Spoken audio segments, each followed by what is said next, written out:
Namaste, Jai Bharat. Bharat refuses to sign the UN declarations for refugees. This, of course, is not the first time. When UN came forward with such declarations for refugees, which rather compels those all signatories to treat refugees as good as their own citizens, that was in 1951, and at least at that time, no, though at that period the rulers, the Congress people of Bharat had done such severe blunders, this thing they have not done, they have not signed.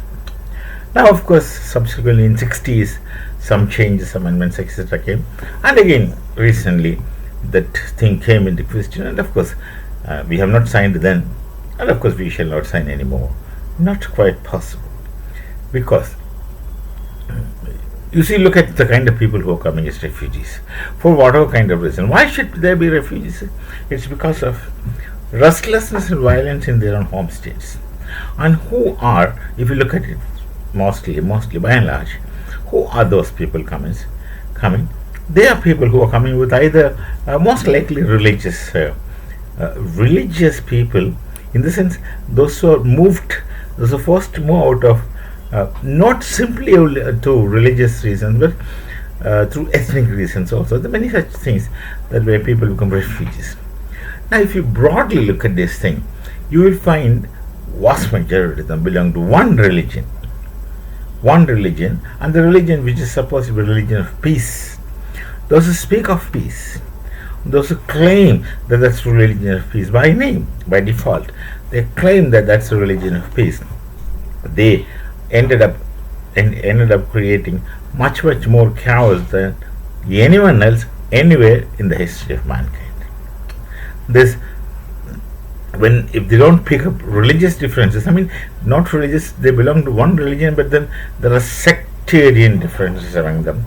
If they don't pick up sectarian differences, they'll pick up linguistic differences, and if there is no linguistic differences, they'll pick up ethnic differences. Now, this possibility, if you look at differences, you will find differences at infinitum, and if you make a difference, epistemology of difference, that will go to infinite regress. So there are insurgencies, there are violence all over the world from this particular community, by and large, and it's not simply religion. Though they all claim to belong to one religion, which they claim to be a religion of peace, of course they have to say that because the religion is not one that of peace for namesake, but in practical, throughout the world, all over, they were never at peace. They were continuously in contradiction and conflict, though the concept of contradiction and conflict belongs to Marx. Now, these kind of strange things happen right in front of our eyes.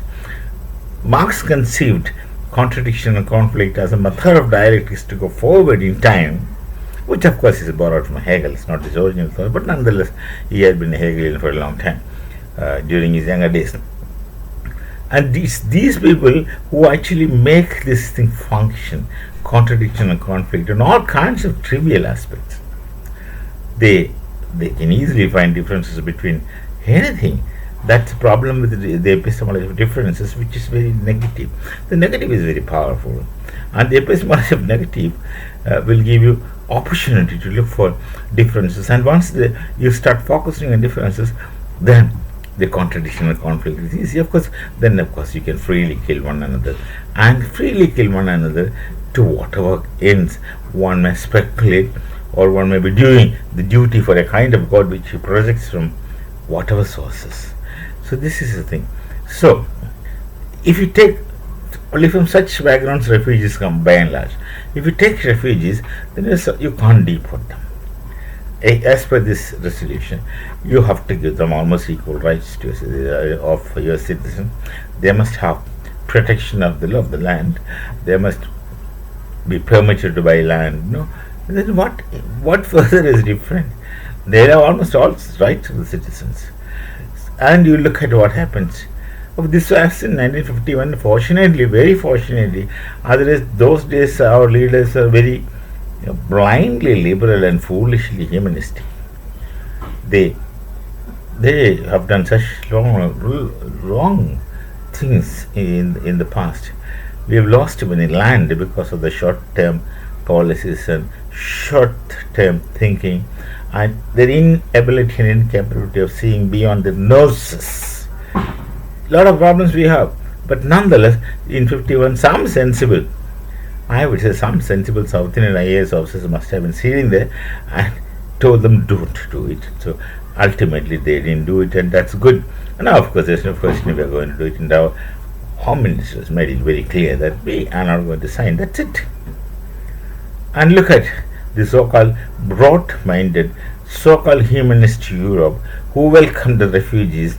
They welcomed refugees along with violence, murder, rape, lawlessness, and exceptionally intense indiscipline. You asked for it. You welcomed this. You just put very big hoardings, and you put posters. Welcome refugees. The refugees are coming from heaven. You welcome them. You got them food. You got them protection. You got them place to sleep. And they raped your women, abused your children, and created lawlessness in your society. And your jails failed to contain them. Your police had to do a new job. They were not used to this kind of things. Europe had a way of existence. Different countries have their own ways of existence, and by and large, they were welfare state people. They did not contemplate on violences and muscle power, though they were responsible for world wars, so-called world wars, which are essentially European wars. And these people they welcomed, and the refugees. The refugees now show you places, and now the refugees are asking you to quit. They will say, we will want Sharia law here, we want our law here, we want all those things here, and you better go away from here. We don't want to see you white faces, get lost. You asked for it, and this kind of agencies, United Nations, etc., subsequently in time they have become hub of left liberals and political Islam. This, of course, has happened to most of the agencies all over the world, which are supposed to be lofty and noble, but they were hijacked by this left liberal political Islamists, and of course, political Islam also implies radical Islam. And the entire United Nations or whatever the agencies, international lofty left organizations, including many committees which are responsible for offering great prizes, are hijacked by this kind of people. And I don't know who asked for it, but then it happens, and it goes on.